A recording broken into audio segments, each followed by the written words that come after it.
In this video, we're talking about the brand new earbud-style hearing aids called Lexie H1. I have the devices in my ear now. You can see that they have this earbud-style format. They're really a crossover between a pair of headphones and a pair of over-the-counter hearing aids. I've spent some time in these devices. I have some thoughts on their sound quality, where they fit into the overall hearing health landscape, and why some folks should definitely consider these as part of their overall hearing health toolkit. As a part of the review, I'll also take you inside the app and show you all of the controls that you'll have access to if you decide to purchase a pair of Lexie H1 earbuds. If we haven't yet met, my name's Blake Cadwell. I'm the co-founder at Soundly.com. We're one of the leading destinations for hearing health research and shopping in the United States. If you like what you see in this video, I'd appreciate it if you give us a thumbs up and subscribe to the channel. It helps this video reach more people. With that, let's dig in.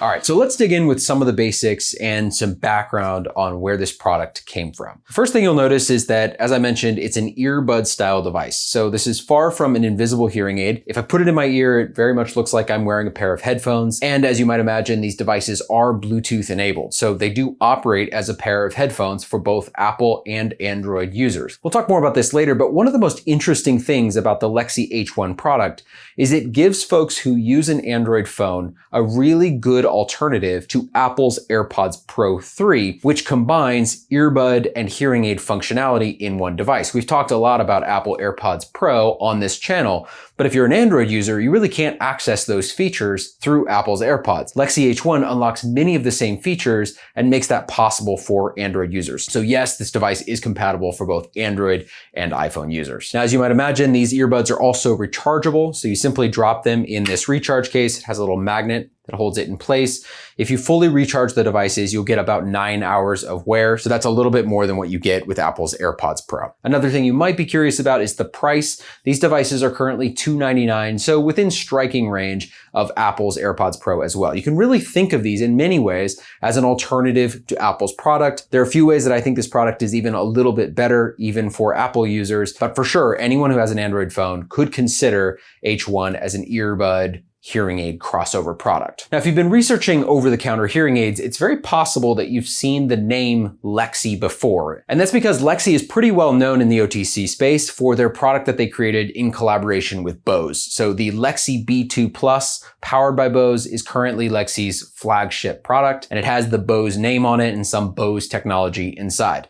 The Lexie H1 product does not have Bose technology inside, but it still comes from the same parent company and offers the same service, backing, care, and even smartphone app that you would find for the Lexie B2 Plus. When I first started testing these devices, I was really interested in three things. The first thing I wanted to know is how well these devices could bring in outside world sound, clarify voices, increase audibility, and basically help my hearing function. This is the hearing aid side of the functionality inside of the H1. The second thing I was curious about is how good the streaming quality would be. How would the ANC work? How clearly could I hear my podcasts? And would music sound rich and have high fidelity? And then the final thing I was really curious about is how well the H1 would handle occlusion. Now, if you've tried hearing aids before, you might know exactly what I'm talking about. Occlusion is especially common with really low cost in-ear devices. I've tried devices from Audion and Nano, which essentially make my head feel like it's in a barrel. It plugs up my ears entirely. I'm hearing a booming sound of my own voice. I was curious if Lexie would be able to solve that either through the software on board or through the physical hardware design. When I tested the H1 devices out in dynamic background noise situations, I noticed a few things. Let's take these in order and start with sound quality. Specifically, sound quality of outside world sounds. So when I tested these devices in background noise situations or in crowds or in conversation, what I immediately noticed is that they were adding a lot of crispness and snappiness and clarity to conversations. And that's partly because these devices only have 4 presets. All of them seem to target high frequency hearing, which is what you would expect. It's the most common type of hearing loss. Is a high frequency sloping hearing loss. It seems that all 4 of the presets really target some level of high frequency hearing. So in mode 3 and 4, which I'll walk you through more when we talk about the app, I was getting a lot of snappiness and clarity in speech. Now, when we dig into the app, you'll also see that you can manage the level of background noise you want to hear, from off to medium to high. I found that the experience was the most comfortable when I was in the high background noise setting. So it was actually cleaning up a lot of background noise and simply serving up the voices to me. If I compare these devices head to head with Apple's AirPods Pro 3, I would say they're on par, and in some cases a little bit better. They aren't quite as strong at shutting out background noise completely, but I felt like I was getting a little bit more clarity than what I've come to expect with my AirPods Pro 3. That's a pretty high mark because as an earbud hearing aid combo, AirPods Pro 3 is really the market leader, especially for Apple users. So the sound quality was actually pretty good, especially when I was in that higher background noise controlled setting. As expected, these are not devices I would expect to wear to a dinner party or a work meeting. I'd probably wear them situationally and see them as part of my broader hearing health toolkit. If you're looking for devices you want to wear all day or in dynamic and social situations, you're probably going to be better off looking for something that's more purpose-built, or Sennheiser All Day Clear, which is a receiver and canal device, and that's currently our best seller. But H1, as a crossover hybrid device, provides pretty good outside world sound quality. So check marks there from my perspective. So the second thing I was focused on is streaming quality. After all, if you're going to get a hybrid device, there's a good chance that part of the reason you want an earbud style device is so that you can stream podcasts, audiobooks, music, phone calls. I tried all of these different mediums through my H1s, and what I found is that these are markedly worse than AirPods Pro 3, but they're still passable. One area that this was especially obvious is when you kick in the active noise cancellation settings, it's just not nearly as strong as what Apple provides. Now, that's really not surprising. Apple is clearly the market leader when it comes to making great headphones, creating a big sound stage, working on music fidelity and active noise cancellation.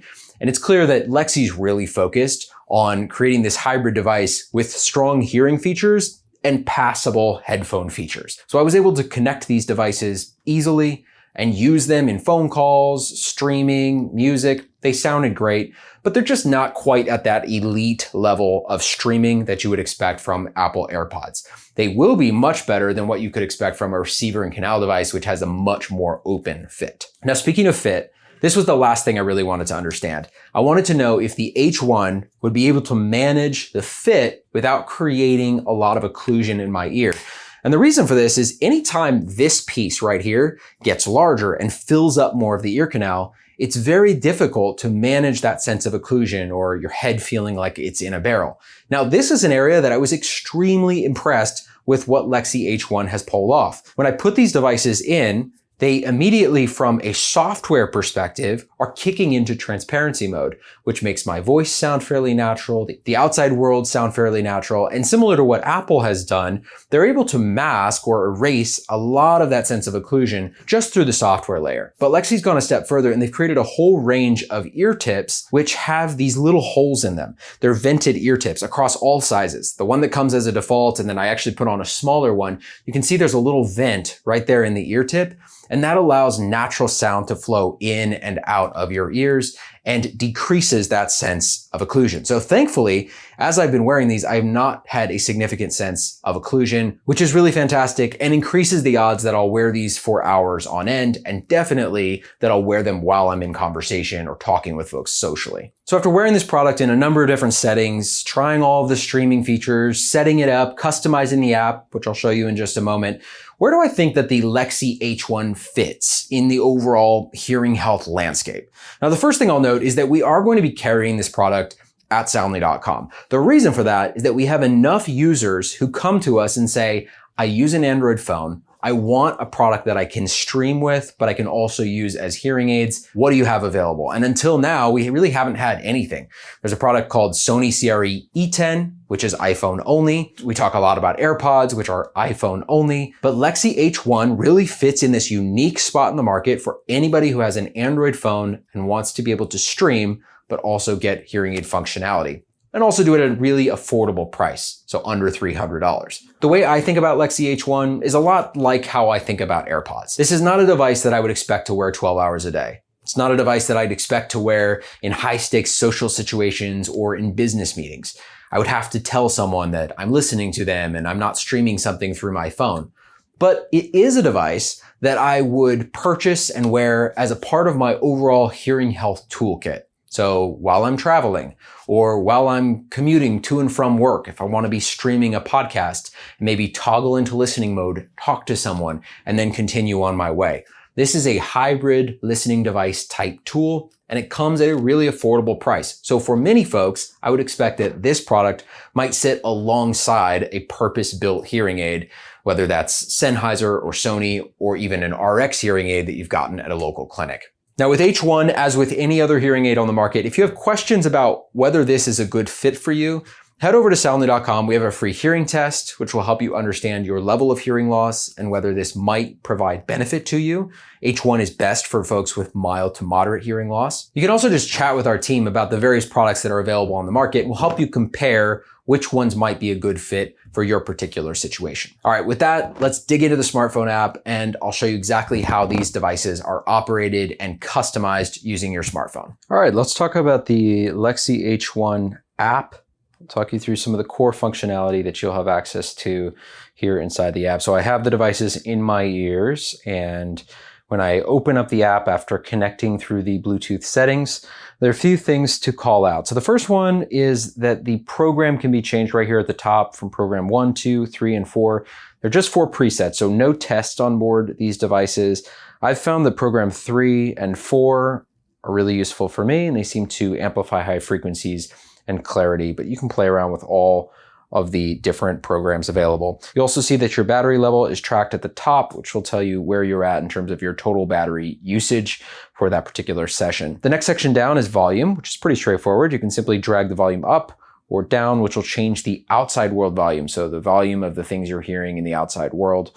Then you can play with directionality. I've been mostly leaving mine in directionality on, but if you turn it on off, what I hear is that it opens up the field of sound a bit, gives me more of a round, wide open sound, and a little bit more background noise. I like to keep this on because I'm using this as a situational device, and typically I'll be looking at someone if I want to be able to hear them. Then this is something we talked about throughout the video. The noise reduction section is really interesting and helpful. If I turn off noise reduction altogether, I'm getting quite a bit of background noise. I hear ambient sound, I hear the fans around me, and I find it's just less comfortable and more distracting. So I've been mostly keeping the noise reduction in high. Wind noise, I haven't seen a huge difference, but I haven't been able to test this in a lot of wind, so I've simply left it on. It doesn't seem to affect my overall sound quality. And then we get into ambient sound. So here at the bottom, transparency is what's going to give you outside world sound. This is your hearing aid feature. And when you kick into ANC, you'll simply hear the hearing features fall away. This means that the world's getting a little bit quieter. It'll help you focus more on what you're streaming. Now, speaking of streaming, you can adjust your media streaming, but you'll notice that you can't adjust media streaming until you have a song or a podcast actually playing. So I'll show you how this works. Okay, so once I actually have some music streaming in my ears, I can adjust the treble up or down, the mids up or down, and the bass up or down. And then I can save those settings for future streaming sessions. So pretty simple app. That's basically what you have access to and what you'll use the most often with your Lexie H1. All right, there you have it. I hope you found this video interesting and you've learned a little bit about this fairly new product from Lexie, the Lexie H1. If you're interested, head over to soundly.com. We can answer your questions. Or of course, you can purchase this product at soundly.com with all the perks like our usual audiologist setup call, 2-day free shipping, and ongoing service. We look forward to talking to you more, and good luck with your research.